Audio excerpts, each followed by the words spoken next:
তৃণমূলের party office থেকে BJP নেত্রীকে ধর্ষণ তৃণমূলের অঞ্চল সভাপতির। তৃণমূলের অফিস পশ্চিমবঙ্গে ধর্ষণের কেন্দ্র হয়ে উঠেছে।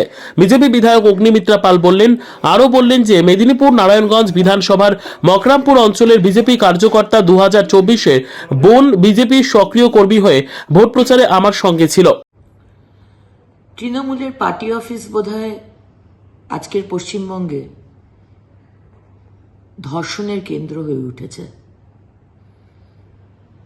আজকে সকালবেলাতে মেদিনীপুরে 2024 সালে আমি লোকসভা ভোটে দাঁড়িয়েছিলাম, সেই মেদিনীপুরের নারায়ণগড় বিধানসভা মকরামপুর অঞ্চলের এক বিজেপি কার্যকর্তা, আমার এক বোন, যে সক্রিয়ভাবে 2024-এর লোকসভার ভোটে আমার সঙ্গে কাজ করেছিল,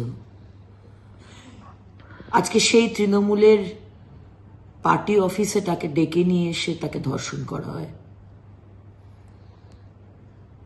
মুখ্যমন্ত্রী মমতা বন্দ্যোপাধ্যায়ের ছবির সামনে, হাসি হাসি মুখ ছবির সামনেই বোধহয় তাকে ধর্ষণ করা হয়েছে।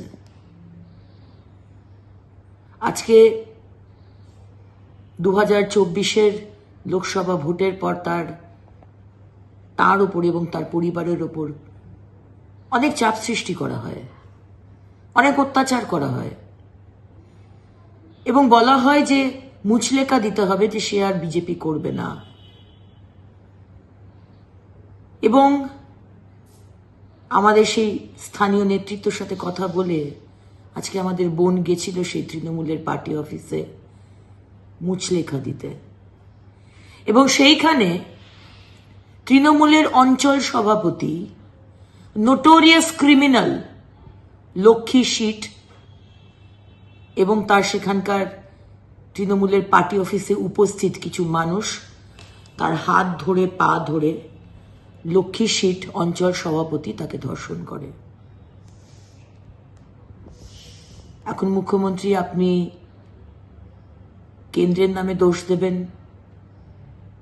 আমাদের বিজেপির নামে হয়তো দোষ দেবেন, বা আমার বোনটার চরিত্র নিয়ে কাটাছেড়া করবেন, তাই না? তৃণমূল পশ্চিমবঙ্গে চুরি, কাটমানি, তোলাবাজি, সিন্ডিকেট এসব কিছুকে অগ্রাধিকার মেনে চলে এসেছে। এখন ধর্ষণটাকেও অধিকার মনে করছেন।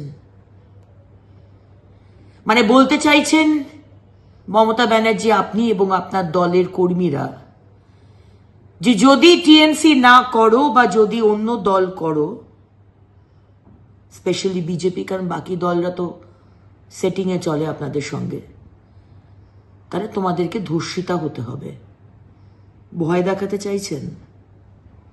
এখন এটাই কি আপনার দলীয় কর্মসূচি, মেয়েদের ধর্ষণ করা, মাননীয় মুখ্যমন্ত্রী?